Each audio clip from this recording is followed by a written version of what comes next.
The Equalizer 3 Inches falls short of delivering a fitting farewell to a character that had become synonymous with vigilante justice. Now let me explain. Imagine a world where the night is dispelled not by the dawn, but by the righteous fury of a lone hero. A world where the wicked tremble not at the law, but at the very name of the Equalizer. This realm of retribution was finely crafted over 2 stellar installments, painting a grim yet hopeful narrative of justice. However, as we bid adieu to this legendary saga with its 3rd installment, the essence of valor seems to have been lost in a haze of narrative discord and action insipidity. As we unravel the seams of The Equalizer 3, we find a tale that had all the potential to be a fitting epitaph to a legacy, but instead turned out to be a tepid epilogue to a saga that deserved so much more. Stay with me as we delve into the corners and crevices of this cinematic venture, exploring where it missed the mark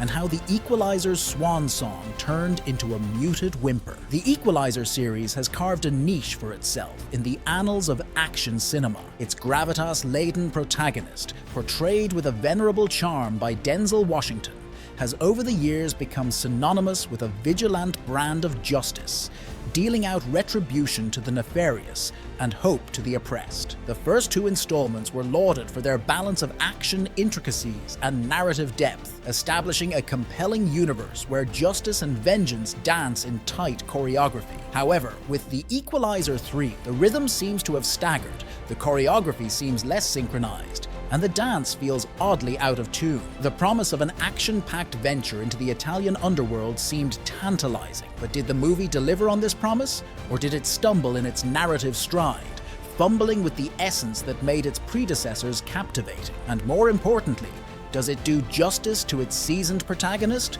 or does it tarnish the legacy of The Equalizer? The narrative of The Equalizer 3 Inches begins with a promising 10-minute setup, which soon after plunges into a monotonous loop of man single-handedly dismantling a local mafia family. The lack of a substantial backstory regarding the protagonist's vendetta in Italy creates a vacuum, detaching the audience from the core motivation driving the narrative. Moreover, the excessive use of Italian, while meant to add authenticity, becomes more of a bother, contributing to the film's inability to maintain its narrative grip. Character depth and development.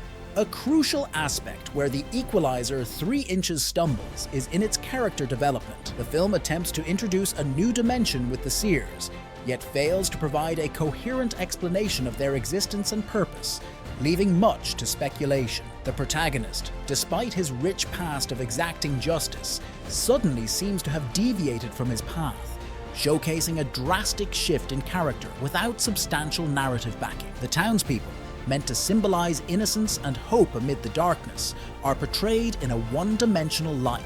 Their portrayal lacks the necessary depth, making the attempt to establish an emotional connection with them fall flat. Action sequences. A key appeal of the Equalizer series has been its action sequences.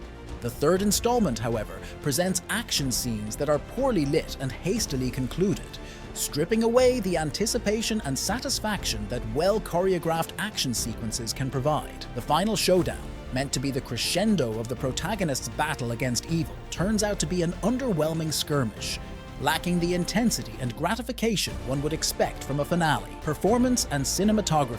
Denzel Washington, a seasoned actor known for his charismatic performances, seems to be caught in the narrative whirlwind, with his character not given the justice it deserves. The supporting cast too fails to leave a mark due to the lack of character depth. The narrative's inability to keep the audience interested overshadows the cinematography, which attempts to capture the serene essence of the Italian coast. The lack of intense action leaves a bitter taste in the mouth, despite the music's best efforts to accentuate the vintage vibe. The 3rd installment of The Equalizer fails to properly send off a character who has become a byword for vigilante justice. The plot is cluttered with inconsistencies, and the lackluster action sequences stray far from the established reputation of the series, leaving audiences with a sense of disappointment. Although the film's final moments suggest the series could be revived by passing the torch to a younger protagonist, played by Dakota Fanning, the film's execution does little to inspire hope for its continuation.